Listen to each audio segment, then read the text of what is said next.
సింహాద్రి అప్పన్నకు భక్తజనం పోటెత్తుతున్నారు. పూర్వం అన్ని ప్రాంతాల కంటే ఉత్తరాంధ్ర జిల్లాల భక్తులతో పాటు ఒడిశా భక్తుల తాకిడి అనూహ్యంగా ఉండేది. అయితే ఇప్పుడు వారి సంఖ్యతో పాటు ఆంధ్రప్రదేశ్ నలుమూలల నుంచి భక్తజనం విచ్చేస్తున్నారు.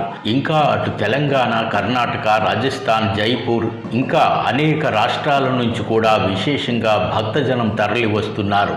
వీరితో పాటు ప్రముఖుల తాకిడి కూడా బాగా పెరిగింది. హైకోర్టులు, సుప్రీంకోర్టుల న్యాయమూర్తులు సైతం తరచుగా దర్శిస్తున్నారు. సింహాచల యాత్రతో పరవశించిపోతున్నారు. సింహాచలం యాత్ర చేశాక ఏదో ఒక మంచి జరుగుతుందని చెప్తున్నారు.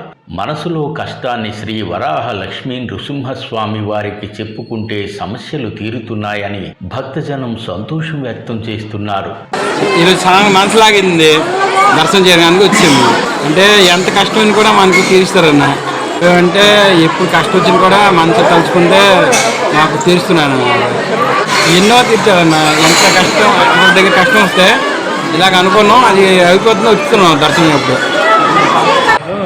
షిప్లోకి వెళ్తే షిప్లో జాబ్ వస్తే ఇలా చేస్తారు. షిప్లో వెళ్ళి వచ్చాక కూడా క్షేమంగా తీసుకొస్తే ఇంటికి ప్రతి సంవత్సరం వచ్చినప్పుడల్లా మొక్కుబడి తీర్చుకుంటాం మెట్టుమెట్టుకి. గతంలో శనివారం మాత్రమే యాత్ర పోటెత్తుతుండేది. ఇప్పుడు దాదాపు అన్ని రోజులు యాత్ర విశేషంగానే జరుగుతుండడం గమనార్హం. అయితే ఇక్కడ తొలిపావంచ నుంచి 1000 మెట్ల మార్గం ద్వారా వచ్చే భక్తులకు మంచినీటి సదుపాయం లేదని బాధపడుతున్నారు.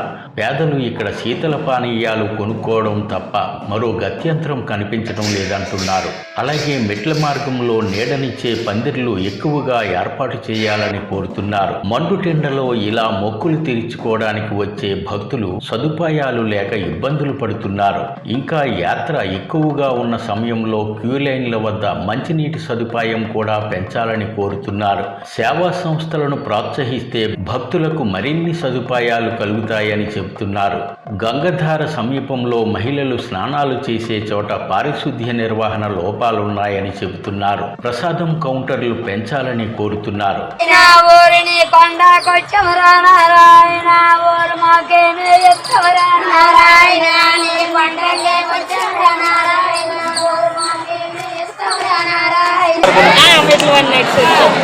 మనం డబ్బులిచ్చుకుంటాండి ఏం లేదండి. వచ్చే జనానికి ఇన్ని మంచినీళ్ళు ఇస్తే చాలు చల్లగా, అంత మించి ఇంకేం కావాలి మనకి. వచ్చే జనాలు ఇబ్బంది పడగలుగుతారు. నీళ్ళకే కదా మెట్లకి రావడం కొద్దిగా కష్టం కదా, అది కొద్ది మంచినీళ్ళు సరిపోయి ఉంటే చాలు. దేవుడు మనకి అదే ఇచ్చిన ప్రసాదం అనుకోవాలి. తల తీసుకుంటారు కదండి. అక్కడ స్నానం చేసిన దగ్గరికి వెళ్ళిన దగ్గర లేడీస్ బట్ట మార్చుకుంటారు. రూమ్ అసలు బాగాలేదు, బ్యాడ్ స్మెల్ వచ్చేస్తుంది. అది ఒకటి చేయాలండి బాగా. మిగతా మీరు చూసిందంతా బాగుంది. ఇక్కడ స్నానాలు బట్టలు మార్చుకునే దగ్గర రూములు బాగాలేదు అసలు.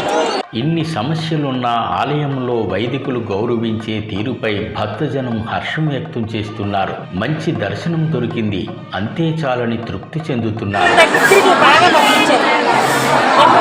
దగ్గరికి వెళ్ళలేదు, దగ్గరికి బాగుంటుంది. బాబులాగా అనగానే దగ్గరికి